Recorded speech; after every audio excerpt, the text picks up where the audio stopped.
हर बात पर गीता, हर बात पर रामायण, हर बात पर राम मंदिर।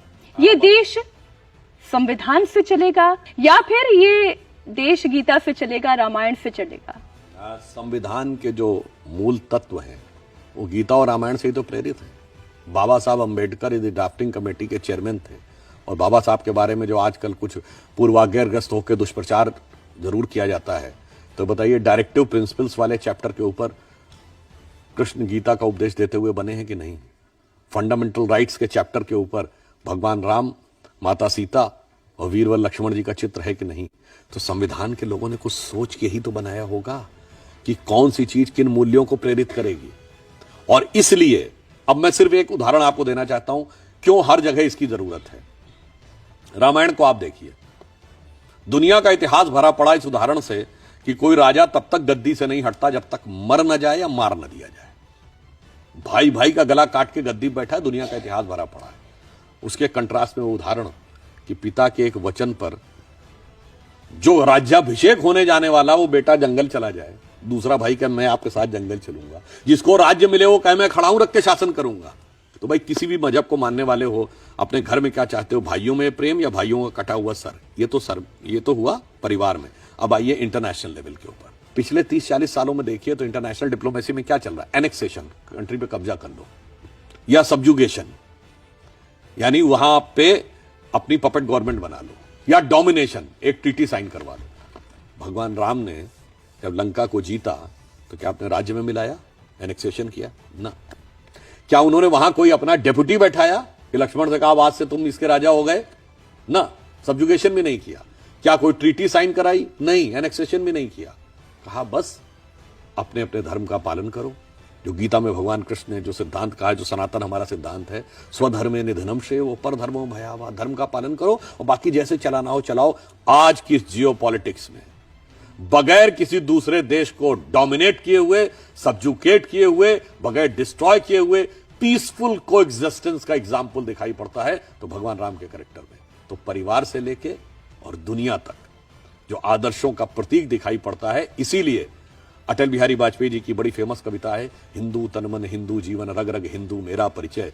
उसका जो अंतिम छंद है वो कहते हैं, होकर स्वतंत्र मैंने कब चाहा मैं कर लूं जग को गुलाम, मैंने तो सदा सिखाया है करना अपने मन को गुलाम। गोपाल राम के नामों पर कब मैंने अत्याचार किया, कब दुनिया को हिंदू करने घर घर में नरसंहार किया। कोई बतलाए काबुल में जाकर कितनी मस्जिद तोड़ी, भूभाग नहीं शत शत मानव के हृदय जीतने का निश्चय। हिंदू तन मन हिंदू जीवन, रग रग हिंदू मेरा परिचय। सुधांशु जी, हिंदू शब्द से निकला हुआ हिंदुत्व और इसके ऊपर सनातन, इसे थोड़ा समझाएं। सनातन जानते क्या है? जिसका कोई आदि और अंत ना हो, शाश्वत है। शाश्वत। अब आदि और अंत कहां पे नहीं होता है? जानते किसमें नहीं होता है? आप सर्किल को देखिए, सर्किल के सर्कमफ्रेंस पे आप चलिए तो उसका एंड नहीं मिलेगा, कंटिन्यूअस चलता रहता है। और हमारे यहां हर चीज चक्रीय मानी गई है, काल भी चक्र है। और भारत की धरती पर जितने धर्म संप्रदाय हुए हैं उत्पन्न हुए, सब में एक चीज कॉमन है कि पुनर्जन्म को सब मानते हैं। तो जो परपीचुअल होगा वही सनातन को समझ पाएगा। जो जिसको समझ में आता है कि एक स्टेज पे जाके चीज रुक जाती है, वो कैसे अनादि अनंत को समझेगा? जैसे ये यहां से यहां तक आप एक लाइन देखिए तो ये स्ट्रेट लाइन नजर आती है। क्या स्ट्रेट लाइन है क्या?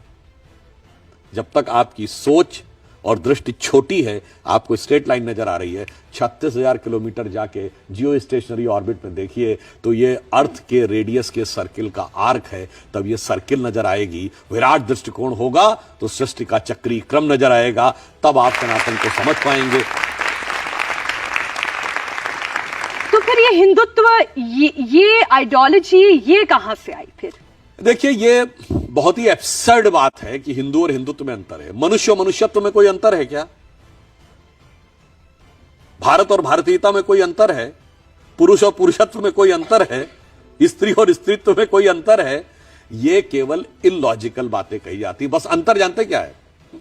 जब तक आपकी आइडेंटिटी सुप्त पड़ी रहे तब तक आप हिंदू हैं, और जब आपको अपनी शक्ति का आभास होने लगे तो हिंदुत्व हो जाता है। क्योंकि हम धर्म की बात कर रहे थे, आपने कहा कि एक ही धर्म है, सनातन है, और इसके अलावा सारे पंथ हैं या संप्रदाय हैं।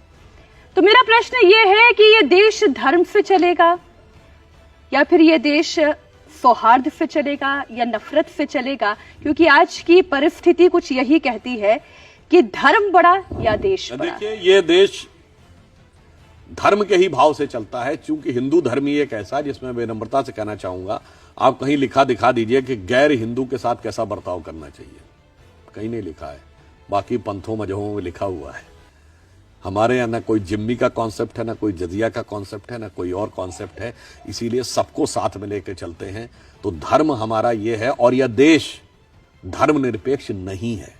इसीलिए जो official translation of Indian constitution है उसमें कहीं धर्मनिरपेक्ष शब्द नहीं है, वहां पंथ निरपेक्ष शब्द है। मगर इसके बावजूद एक फर्जी शब्द गढ़ा गया, धर्मनिरपेक्ष धर्मनिरपेक्ष धर्मनिरपेक्ष। वो इसलिए किया गया कि भारत की जो जैसे धर्म की जो परिभाषा है वह है धृति क्षमा दमोस्तेयम शौच इंद्रिय निग्रह धी विद्या सत्यम अक्रोधो दशकम धर्म लक्ष्मण। मतलब धैर्य है, विद्या है, क्रोध न करना है, चोरी ना करना है। इनमें कहीं क्या किसी एक पूजा पद्धति का नाम है? ना। किसी एक किताब का नाम है? ना। किसी एक कोई मैसेंजर ऑफ गॉड का नाम है? ना। और आपको एक और बता दो, ये मनुस्मृति में लिखी है धर्म की परिभाषा। इसमें कोई कॉन्फ्लिक्ट नहीं है। हां, कॉन्फ्लिक्ट वहां पे आता है जब आप कहते हैं जो मैंने कहा ये फाइनल है, इसके अलावा जो भी है वो उसको हिकारत की नजर से देखना है, तब समस्या आती है।